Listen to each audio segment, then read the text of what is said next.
Now let's get you more news. Indian citizen Uzma, who had claimed that she was forced to marry a Pakistani at a gunpoint, has been allowed to return to India by Pak court. She had gone to the Indian embassy in Pakistan with her husband and then revealed all the details of her torture. The court has returned her original immigration form to her, which was in her husband's possession. The court has also provided her with a security cover till Wagah border.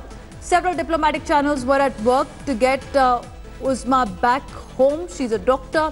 She's claimed that she was forced to marry a Pakistani at a gunpoint, and that's where the Indian government had intervened when she had gone to the Indian consulate in Pakistan. Let me go across to Hamza, who's joining us to give us more details. So Hamza, take us through what happened in the Pakistani court and when can Uzma make her travel plans to come back home now? What happened was that the Islamabad court, where Uzma had actually filed a petition to be sent back with immediate effect, not only for the reasons that she wanted to go back, also for the reasons that her daughter was not well.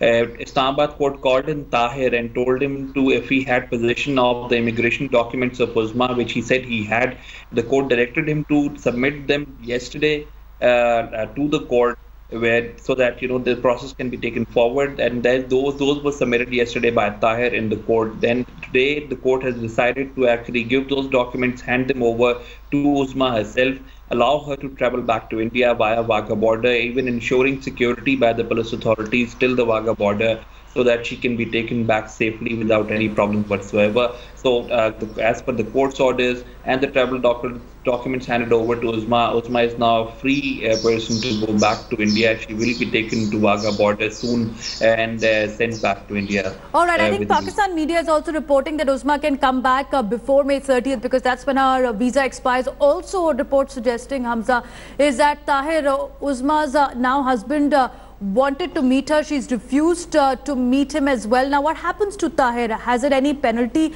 or any punishment that's been pronounced in the court's observation? The court has not given any punishment, at least not announced any punishment for Tahir, because the court has actually been maintaining that both parties have had their version. The only difference was that Uzma happened to be an Indian national, and that is why she had some rights which she could actually practice. She wanted to go back, did not want to stay with Tahir, so that is something that is going to be taken up as priority because her visa was also going to be expired and her daughter was not well.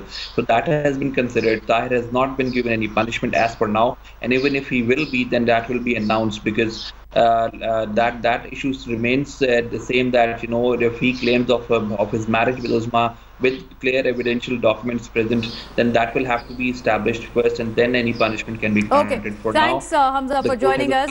Okay, continue tracking latest on this story, but we given to understand good news. Uzma would be back home as soon as May 30th is what we given to understand from Pak Media reports.